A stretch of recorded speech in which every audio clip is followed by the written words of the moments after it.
Hello, today we will guide you through how to add past invoices in QuickBooks Online with presets.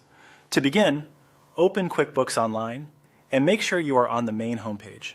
This is where you can access the tools needed to create a past invoice and apply the preset details you want. If you are already signed in, you can go straight to the dashboard and get started. At the top left of the screen, move your mouse over the Create button. This menu gives you quick access to several transaction types, and for this process, you will be using it to start a new invoice. Hovering here will open the available options. From that menu, click Invoice.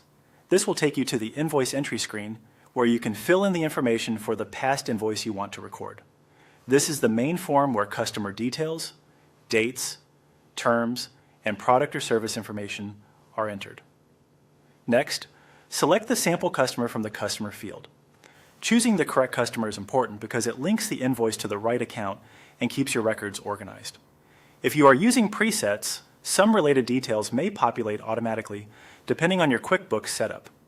After that, select the invoice date. Since you are adding a past invoice, make sure the date reflects when the invoice was originally issued. This helps maintain accurate reporting and ensures your historical records match the actual transaction timeline.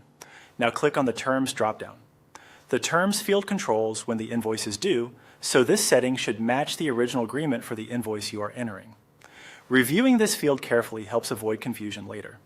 From the dropdown, choose Due on Receipt. This means the invoice is due immediately. If that matches the original invoice terms, this is the correct option to use. It is always a good idea to double check that the due setting matches the invoice date and your intended payment expectation. Next, enter the sample product or service in the product or service field. This is where you specify what the invoice is for. Be sure the item selected accurately reflects the work completed or the goods provided, since this affects both the invoice details and your bookkeeping records. Once everything is entered, click Review and Send. After that, follow the on-screen procedure to complete the process. This final review step gives you a chance to confirm the invoice information before sending or saving it, which is especially helpful when entering past invoices to ensure everything is recorded correctly. That's it.